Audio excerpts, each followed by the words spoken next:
So this is a really basic overview of how to make a character in Fantasy Grounds. We begin with kind of looking at the campaigns. You're going to find the one that you're going to join. In this case, if you have gone to one previously, it'll be listed up there at the top in the history section. Once you click on the start campaign, sometimes there will be a password. So when it pops up, you're going to need to input your password for the GM. I mean, they're the ones who set that. Once you've input the password, it'll start going through the file list. Now this is going to be dependent on how many things they have loaded into the campaign. So when you first start this out, it might not take that long unless it's your first time playing Fantasy Grounds, but it could take a while if this is a longer campaign or been going on for a while. Once the file list is added here, you'll see it'll put you into kind of your first opening of an area. And every time you open a new Fantasy Grounds screen, you'll have to turn off this initial prompt unless you really like to read through the advice repetitively. So we'll just give it a second here to load. When the campaign setting, that first part there, you can unclick it, and now you're going to come on to a character. If you've already made a character, that initial character screen is going to show you your character options to select from. From here, this is the basic sheet. You'll see we're going to focus in the beginning the ability scores, and I'm just going to randomly make this up right now and throw, like 24 dice and then not even follow what the dice say. So if you're trying to figure out how this happened, it's just because I put numbers in. But generating ability scores is one of the first things. Now I'm starting with some pre-knowledge. I already know what I'm building here. This is something that you should be deciding based on the campaign and kind of what your GM has gone over with you. Once you've accepted those initial ability scores, now we can start layering on the other parts here. So we're going to move into the race, the background, and your class. To do this, you're going to need to open up one of your resources. We're going to use the SRD because everybody has it, but your GM may have other books or resources available to you. You can use the asset library to go to those things. You can also change how the right panel looks with quick buttons. So what we're going to do is now go through selecting some of these things. Again, I've already kind of decided what some of these things are going to be, so we're just going to move through these. But you may have more options here based off of the books that they added. You will see the ability scores adjust here when I drop these over. You can put them anywhere. If you just throw them onto the correct sheet, it'll put them in the right spot. So you don't need to worry too much about that. That left column shows you what was added when you drop that. Now there's only one background because we're working off the SRD right now, but you can take that background and drop it on there, and that'll play out later too because we're kind of limited in that area. I advise you when selecting your class here, your class is going to be awarded a certain amount of skills as well. So when you put your class on, it's going to prompt you to pick those skills. You can pick them right here, but you can also just open up your skills and see what you were already given. In some cases, some people might like to give permission as a house rule to double up or something like that, but we're going to select things that weren't previously taken through the background. And once you do this, it'll finalize adding the class. Now, all your skills are selected, and you'll see the stars are your proficiencies. And the proficiencies will follow through, on your saving throws and everything like that. It calculates your max health right now based off your stats and the die. So the very basics of your character are now already done. All right. Now you can go look at your paladin class through your sheet now. You don't need to go back to the book or back to that selection. All the information is now transferred to your sheet. Now we need to pull up our equipment because equipment is big in Dungeons and Dragons. I'm not going to do the backpacks here. I set up parcels for backpacks, but they don't do that in the SRD, so we can talk about parcels some other time. But going to the inventory side, we're going to go ahead and grab our weapons and armor. I'm going to go super generic with some of this stuff, making sure that I follow guidelines. When we throw this into the backpack, it knows what the longsword is. This is all just SRD stuff. Your dungeon master can add extra items. You might want to talk to them before you just start grabbing stuff, right? So because anything they put in here can show up, which I like, because then everybody can look around and see items and maybe even be like, wait, how do I get that one, right? Like, you added this thing.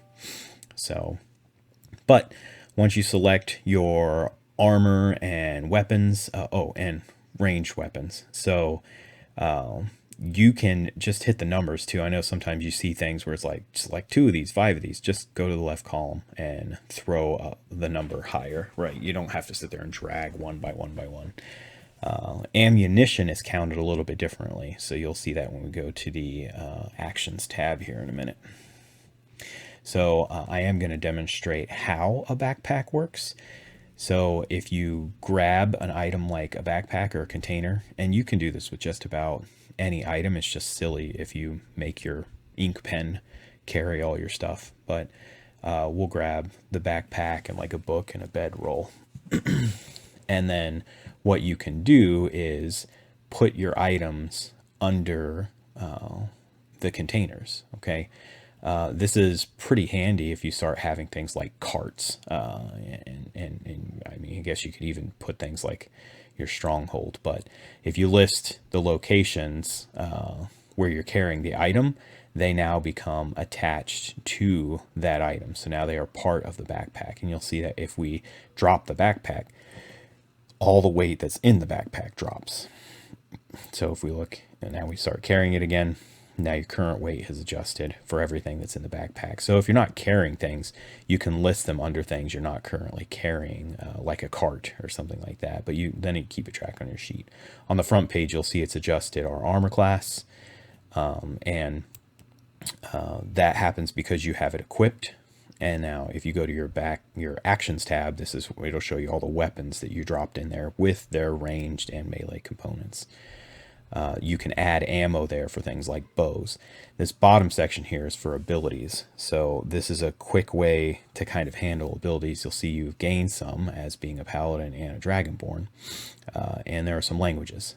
So let's pick the 2 languages right now. And I'm going to do this on purpose. We're going to pick languages that don't necessarily exist. All right. And you'll say, okay, I have Dwarvish and I have Elvish, right? Dwarven and Elven. And then we go down here and we see those aren't languages, right? So I know Common and Draconic, but I don't know those. Well, where do I find what languages are eligible? Well, your Dungeon Master sets those. So if you go to here, you can go to Languages Currencies, and you can look right here. All right, these are all the eligible languages that you can choose from. And then we can go and just change that, right? It's Elvish, not Elven. And it's Dwarvish, not Dwarven. And when we change that, you'll see there'll be options here at the bottom. So this becomes more pertinent in role play and maybe some stuff your Dungeon Master's doing. But now you have those set where they are. So you set those, but we still have these abilities to take care of. When you click on these, like Lay on Hands is a heal function. You can also remove diseases, but it's something that you might need to drop on another player. So if we grab it and put it on your action sheet, it'll add it to your action sheet. It's default initially, so let's go ahead and assign this to the class. And now anything that you pick up for the class, you can just drop here under Paladin. And this is the global edit, is the magnifying glass over here. So we can set these as the ability. This is going to be charisma. And that means everything that you drop in here will be based off your charisma score. You can move this to being, daily use powers. So if it's like key, we'll just say 3 and you'll see 3 bubbles. And every time you select it, it'll mark it off on the sheet and it'll clear when you rest. However, you can also just clear them yourself if there's not something weird going on. But they're not a daily use thing, so let's kill that right now. So your Paladin has 5 heal right now. It's 1 per level.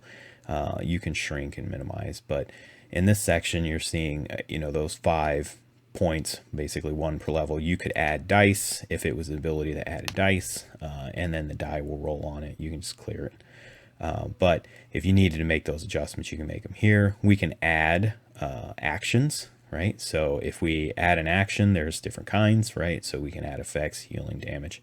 When we add these effects, it just adds a line. And this particular section is just talking about effects. If you add the effect, you can put the condition in there, how long it lasts, how many rounds, who it targets. You can add that in there. You can click the effects to see kind of what they are looking for words. Let's just get rid of this. But you have other abilities here. So, oh, you can hold those little buttons. Those are little buttons. If you grab them, you can drop them on people's heads and it'll do the same thing. Or you can click them to expend them if you're targeting. Okay, so the breath weapon, Dragonborn get to, shoot energy. So this is not a paladin thing, so we're going to go ahead and label it a different power category. All right. And there's only going to be a couple for the races that have like powers like this, but you can do it for like the spells and stuff they cast too. If we come in here, we can alter the size, right? So like as you level up, you'll get to have more dice. You can just grab dice, add it there. You'd add your energy in there under the type, but we're not deciding that right now. It has a save DC there, but you can alter again. Global save DCs are here, so this is like the only ability they're really going to get this way. So we can just go ahead and alter the global ability, and you can set it on rest, which would be accurate, and change the ability to constitution based, and that'll cause it to calculate anything you put under there based off of that. Now you can independently alter this, like here. Yeah, you can independently alter this by going to this specific ability. This is the global for everything that is under it. And then if you go to the exact ability, you can, just change that ability. So if you have a particular focus on a spell or something like that, you can just change its save or something like that. Now you've got these abilities set up. You are pretty good to go. We're going to actually build the character themselves now. If you're going to do it by tables, the only table we have available right now is the Acolyte, as that is what it's available on the SRD. But you can roll from a table as long as you're, again, your DM will have tables of their own, but you can go ahead and click the roll buttons for anything that's been enabled and bring up these flaws and bonds. When you're rolling up this way, you can actually grab them here. So what you'll see is I just rolled on all of them, and now you can grab the text itself and drop it into the areas, and it'll break out what you need to do to role play this completely randomized character. So some of these things don't even fit that well together, but it can make interesting dynamics on your own personality when you've got stuff like some of these mixing together. But a lot of times I start with this kind of concept. I want to begin with, how am I going to play my character? And then I use the rules to fit what I'm trying to do with them. At least that's my take on this. But some people just really like playing wizards, so that's going to be what they're going to play. So you can fill in the rest of your information at the top. I don't actually have any aspiration for this person to exist past this video, so I'm not that attached. The log sheet lets you take individual logs. This is for like when you're actually playing the game. I highly advise giving yourself number columns that are 2 digits. So even when you're starting on something like day 1 or log 1, I would say 0, 1. You're probably good. I don't know if you'll ever get to 3 digits, but if you do 0, 1, then they will stay in order as they should be. But, if you just put 1, 2, 3, 4, well, when you get to 10, 11, 12, then, just number sequences. So we'll just add up a couple things that I'm sure have never happened to anyone in the history of the game in the first couple sessions. But now that we've added those logs, you can see you can just continue adding logs as you will. If you open them up, you can add individual notes into the log itself. This is more than I see most players ever do, but you can like add up, what you got for the session or the day. Totally there. You can share it with other people. This is the handy part. If you have one note taker and somebody says, what did we do last session? You can just drag it out. You can delete the ones that you either added extras of or don't like, and get rid of them that way. So now we're going to kind of talk about the inventory. You don't have to, all this dragging and dropping, you don't have to drag and drop. Okay. Like some people get lost in this. They're like, there's no item for incense. You know what? Let's just make up an item right now. So here's some random pouch, and I've added it to a sheet. Let's say it weighs a pound, right? Now you can throw it in the backpack. Great. Cool. So now that thing exists, right? You don't need to You don't need to find a very particular sequence of events. You can change what it is over here. There are keywords. So when you use certain types, it's going to give you extra fields like weapon. Then, now you've got a damage section and stuff like that. And if you do something like armor, then, you have the sections about dex and armor class. So if you change the type here, you'll get a couple extra fields here and there for whatever the case may be. Now, one of the reasons I like to bring up how these items work is because you can add an item like this, just type it in, and now you can remind your dungeon master, hey man, I found this random shiny rock in this cave, and he'll be like, oh yeah, I know what that is, right? Like he doesn't even have to give you it. Now you can unidentify items or whatnot in the game itself, but let's just say he gave you something. Now I throw it out here, so let's pretend we have more than one character. All right, I mean, well, you probably will. You'll probably have more than one character. I'll give them some names, completely arbitrary names that I am struggling to write. And then you'll look at their inventories. We can throw each other stuff. I mean, not literally. I mean, you could. It just might hurt. But if we transfer an item, if I throw an item out to the sheet, we can transfer the item. Now the item moves from one sheet to another and it's gone from here. Like I can't keep moving it. No one else can like randomly snatch it. So each time it makes the transfer, you have to replace it onto the chat to allow someone else to grab the item. All right. So this is a great way to move things around. Even if you were in combat or something like that, you could be like, oh, I throw in my whatever, and you just throw it out into the window. But that's transferring items, and that's a character. So we can go ahead and pick a picture here, and I'm only going to go a teeny bit further as just kind of like how you should play in the game. These are all people, and we're playing a Dragonborn, so we need a not people. So let's find a not people. This is a bag of not people. So we're going to go a teeny bit further with the combat tracker. Not everybody uses the combat tracker, and your GM allows, I'm sorry, all GMs use the combat tracker, but not all players use the combat tracker, and not all GMs allow you to see everything in the combat tracker. You can add tokens here. So you see it's a square portrait right now. If you design your own token, you can put your token in here, and that will let you have a circle or whatever kind of tokens you're going to go with. But you don't have to do that. It'll just give you a default square based off your portrait. And you can add things like senses and special defenses and things on your front page here. But and you can always just click proficiencies and things like that. So you'll see on some of the tabs they've got stars, and then when you click them, it'll double up and things like that. Let's add buttons to the sheet down here. You actually have multiple sheets. If you add the buttons to the sheets, it takes an instance of the thing. This is not connected to your sheet. So it's taking that +1 initiative to the D20 and putting it on the bar. It's not keeping your sheet. So if you up your dex, you're going to need to change that. But okay, so you can put your sheet down here. It's a little silly because there's all sorts of ways to get to your character sheet. You can open and close it by button. You can also just click on your head. So I don't often save character sheets on the bottom here, but definitely some things like initiative for certain skills.